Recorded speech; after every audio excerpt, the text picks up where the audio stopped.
I'm not sure what the astrophysical formula is, but every summer, as the Earth's equator tilts further and further away from the sun, the days get longer and longer, and somehow it seems as if the minutes and seconds get longer too, especially when you're counting down the last week of school. Just ask my brother Pete. Time simply slows down. Bite my scab! It's frustrating, especially when your very own personal superhero, Archie, the strongest man in the world, is outside waiting for you. As for me and my best friend Ellen, we had to deal with this beast. Science teacher, Mr. Porchman. A total ear gouger, famous for two things. One, chest hair you can see right through his shirt, and two, assigning this deadly final paper on the last week of school, just to watch kids flop around like trout on a hot sidewalk. For one more week, you troglodytes are mine.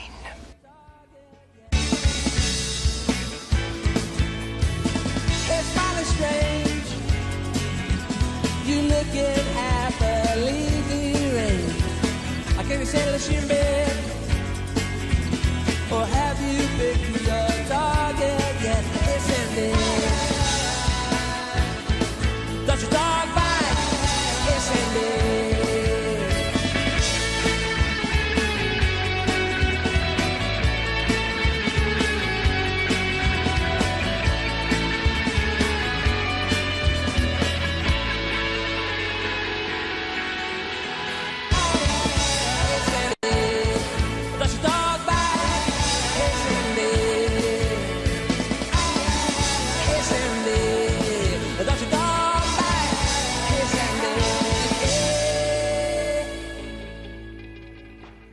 When you look up at the stars and realize what an insignificant speck of lint you are compared to the humongous immensity of the infinite universe, you've got to ask yourself, how much does a final paper really matter anyway? Your paper will be worth 40% of your final grade. It was at precisely that moment that I decided to forget about the universe for a while and concentrate on getting a good grade on that paper instead. 21 pages. Typed, stapled, and on my desk in exactly 147 hours, 22 minutes, and 49 seconds. What topic did you get? The transmission of electromagnetic waves through the universe. Ouch. Mine's the search for complex organic compounds. You mean like aliens? I wish. It's more like analyzing the carbon content in soil samples from Mars. Totally boring. What do you want from a wiper like Porchman? An A. I'd take a B-. The stakes were high. Fail Porchman's famous final paper, and you were doomed to a fate worse than death. Summer school. Having survived a year of mental torture from a man who once made us memorize the 9 rings of Uranus, we didn't want to blow it with only a week to go. So we got to work, and by Wednesday, we had almost all the facts needed to satisfy Porchman's sadistic desires. All we had to do was look up a couple of facts at the Blurkman Planetarium, and the summer would be practically in our pocket. Naturally, Pete and Artie tagged along to work on their lunar ballet and almost got arrested. Thinking quickly, Pete mesmerized a security guard with Petunia's newest dance sensation. She came up with this little number just for you, Smitty.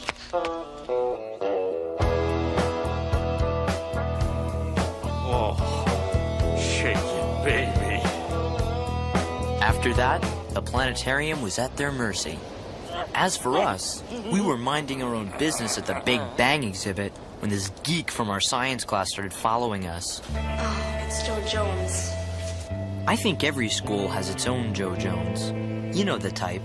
Bad haircut, dresses funny, smells a little like steamed vegetables. This particular Joe Jones joined our class somewhere in mid-December. Nobody knew too much about him, except that he only ate ketchup at lunch, had a terminal case of static cling, and always had this blue radio plugged into his ear. It's supposed to hail tomorrow. There was also this rumor that his cowlick always pointed magnetic north. It was pretty weird stuff. But as I was about to find out, the weirdest thing of all was the one thing we had in common. They called it the greatest game ever played, you know. What? The 1958 NFL championship game between the Baltimore Colts and the New York Giants. First sudden death overtime game played in history. Ever heard about it? Heard about it? It's my favorite game of all time. 7 minutes into overtime, Johnny Unitas hands off to Alan Emitido, who takes it in from the one. Colts win 23-17. Best game I ever saw. Wait, how could you have seen it? It happened 34 years ago.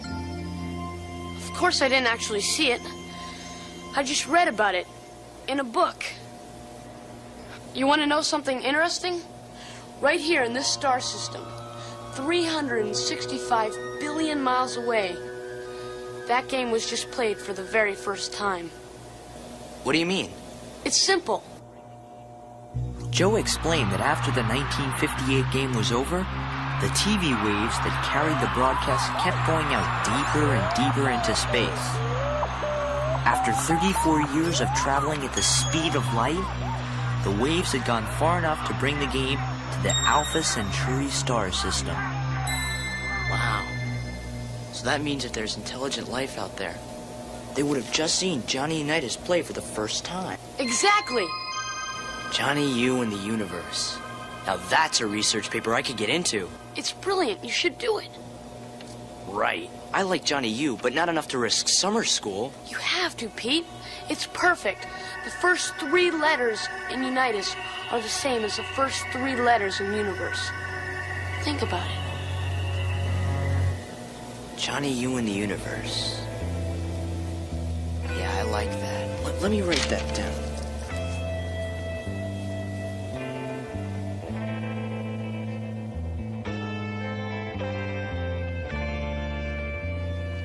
How come aliens never part their hair on the side?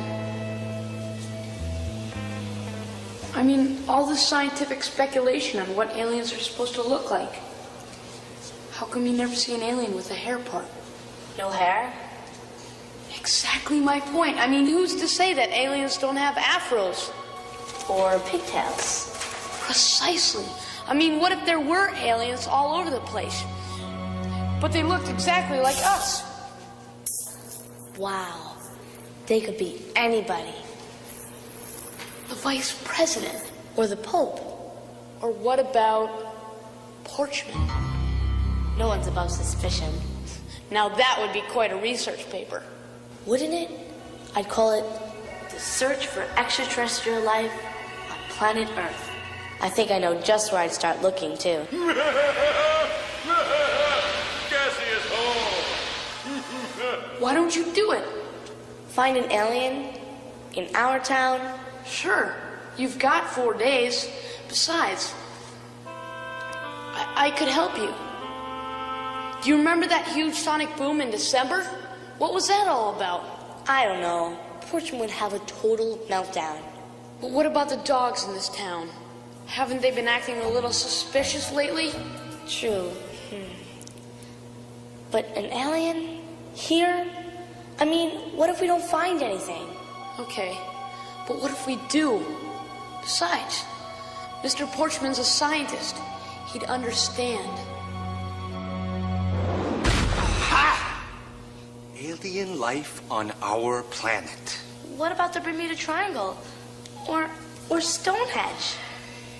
Some scientists say that aliens may have arranged the stones in order to predict eclipses. Young lady, the only stones that need arranging are the ones in your head. How dare you presume to discover in 4 days what all of science has never been able to substantiate in 1,000 years? Maybe they just weren't looking in the right place. Where is that hall pass? And you, isn't your topic electromagnetic waves?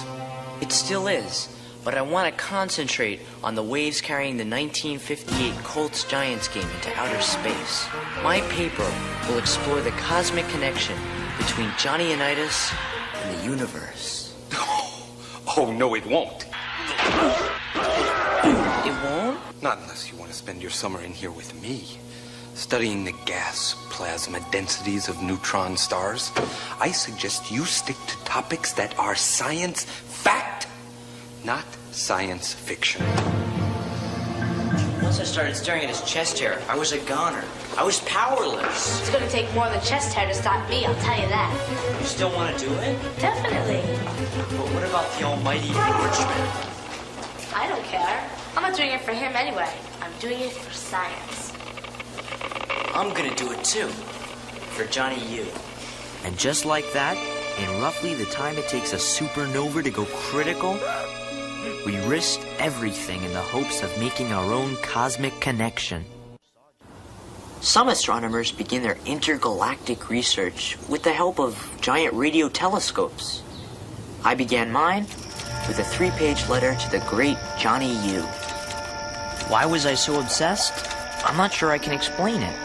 I never saw Johnny U play a game. I've never even been to Baltimore. My friends, who are fans of superstars like Randall Cunningham, think I have brain damage. I tried showing them the picture that started my worship of Johnny U. Pete, the car's not even in color. But somehow, I don't think they fully understood his majestic splendor. I don't know. Every time I look at it, I see a man who played each game as if the fate of the entire universe depended on him and him alone. I was beginning to think I was the only one left who still believed in Johnny U. But now that Alpha Centauri had gotten their first look at number 19, maybe I wouldn't be alone. I had no idea if Johnny U would understand what I was talking about. But at least Joe Jones seemed to. It was UNITAS at his best. 1 minute and 3 seconds left. Colts down by 3. No timeouts, so Johnny U diagrams the play in the dirt. The only thing is, the ground is frozen solid. So what does he do? He gouges it out using his thumb like a carpenter's chisel. I never heard about that. He'd do anything to win, whatever it took, no matter what the cost. He was a warrior, Pete. He fought for all of us. Despite Joe's enthusiasm, I have to admit we were still a little uneasy about being seen with him at school. So when we needed his help on Ellen's alien test, we snuck him up to our secret place on the roof.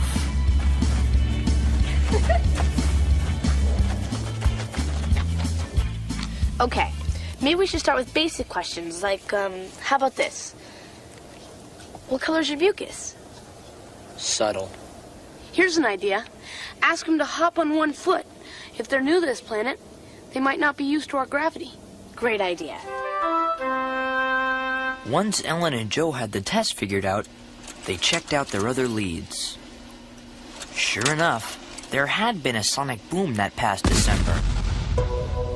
And no record of any planes flying over the area. As for the dogs in town, well, they were acting a bit strange. The only problem? Time was running out.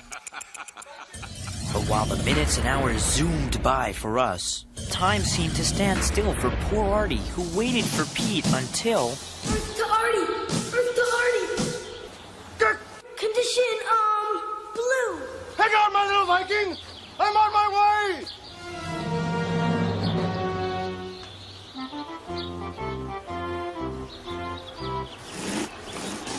It was a game of death dodgeball, and Pete was seconds away from annihilation. Hit me with your best shot. Then, out of nowhere... Your pitiful weapons are useless against us!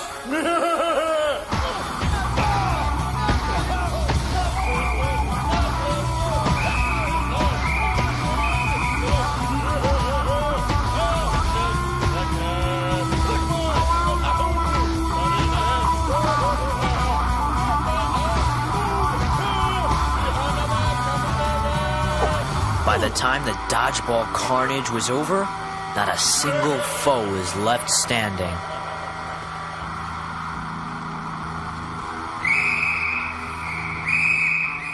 Even though he's the strongest man in the world, Artie was still no match for detention.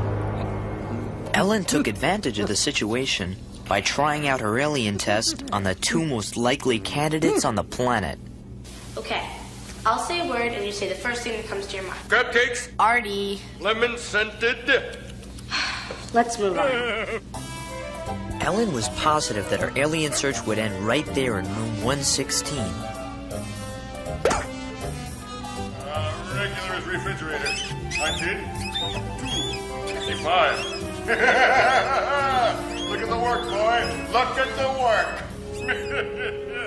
But after thoroughly testing their physical, mental, and bioglandular capabilities, believe it or not, they both checked out. Human. That left just 2 days and the whole town to go. Do you have any oddly shaped scabs?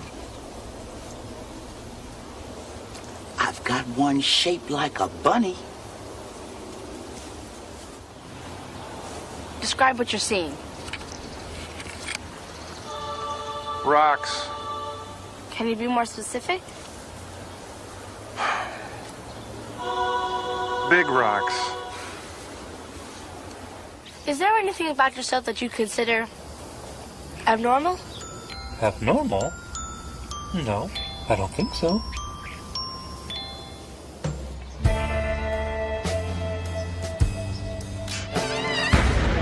$8,051 humanoids later, Ellen began to get a little desperate. What color is your, mucus? Dad? Things looked pretty hopeless. While Ellen struggled to find her cosmic connection door to door, I hoped for better luck billions of miles into space. With Joe's help, I figured out exactly when the legend of Johnny U would reach such interstellar outposts as Cygnus, Centaurus, Andromeda, and the monstrous Magellan Cluster. That was the easy part. The hard part was tracking down an expert, somebody who had actually played in the famous championship game. That somebody was Art Donovan, the defensive tackle for the Colts from 1950 to 1963. He was my last hope, the only person who might help me unlock the mysteries of Johnny U and the universe. Huh? Okay, it's like this. The TV signal that carried the game kept going out into space until finally, after 34 years, it reaches the Alpha Centauri star system. You mean Martians are gonna see my ugly mug on some kind of space TV? Yeah, but they're also gonna get their first look at Johnny Unitas. I'll tell you what, Johnny U's kisser wasn't much to look at either. Yeah, but what about the way he played? Didn't it always seem like he knew the fate of the world was depending on him? Like that time in the game where he gouged in the dirt with his fingernail? You remember that? Dirt? Oh, Mr. Donovan, doesn't it mean anything to you that the first three letters in Unitas are the same as the first three letters in Universe? Well, the first three letters in my last name is the first three letters in Donut. And you don't see me making a big deal out of it. By the way, does somebody have something to eat around here? So much for solving the mysteries of the universe. Well, thank With you. only 23 hours left until doomsday, I had nothing. No lunch, no paper, and just when I needed him the most, no Joe Jones. Nobody had seen him all day. He had simply disappeared. After all that we've been through, how could he let us down now? I don't know. Maybe he has his own problems to worry about.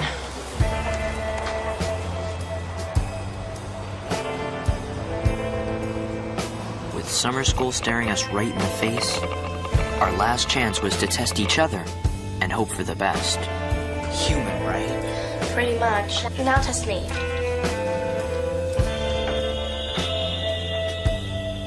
What's my magnetic field reading? Ellen, this is insane. How did we ever let Joe talk us into all this? Porchman's gonna... Wait a minute. We never tested Joe. Of course. That's why he disappeared. He knew we'd find out. Right. The more we thought about it, the more obvious it became. The weird radio, the cow lick, powerful static cling, and most importantly, the greatest game ever played. He must have seen it. That's why he knew so much about Johnny U. He must have seen it on his home planet. It made perfect sense. How could we have been so stupid? It had been Joe all along. Now, all we had to do was find him and maybe our summer would be saved. Come on.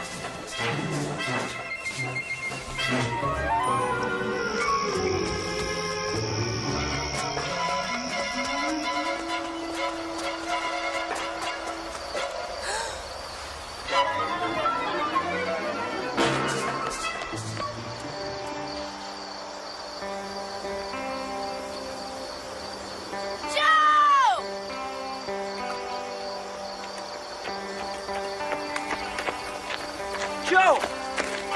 Joe, what are you doing up here? Looking at the stars. Sirius is out tonight. That's the dog star, you know. I wonder why there's no cat star. Joe, our papers are due tomorrow. I know.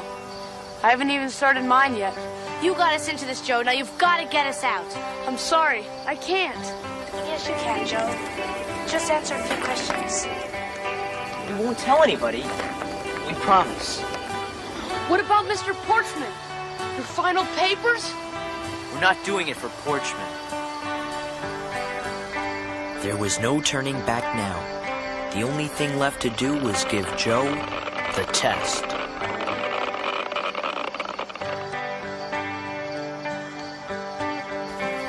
Can you help for us? I'll try. One by one, Ellen went through all 39 questions, including one for me about Johnny U and the universe. Finally, at precisely 12 o'clock midnight, Ellen's search for alien life officially ended.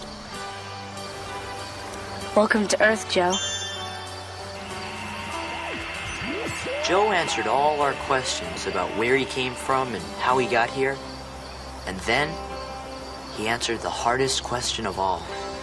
If you didn't want us to find out about you, why did you get us started on this whole alien search? I was lonely, I guess. Until that day at the planetarium, you guys wouldn't even go near me. I was a nobody.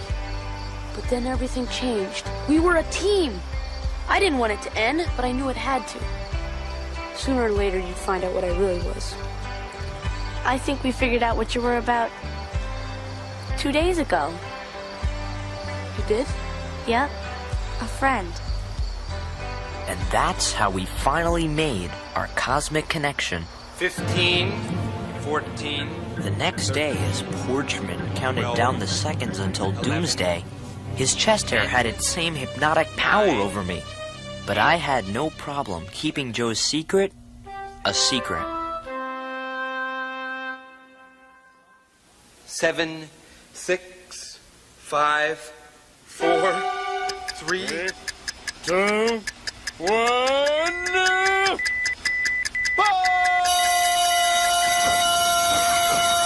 Sure, we'd have to wait a little longer than some people to get our first taste of summer freedom. Taking a Mach 17, Artie. But we didn't care. Because no matter how many rings of Uranus Porchman tried to cram into our brains in summer school, we already knew the most important facts of all. We humans weren't alone in the universe.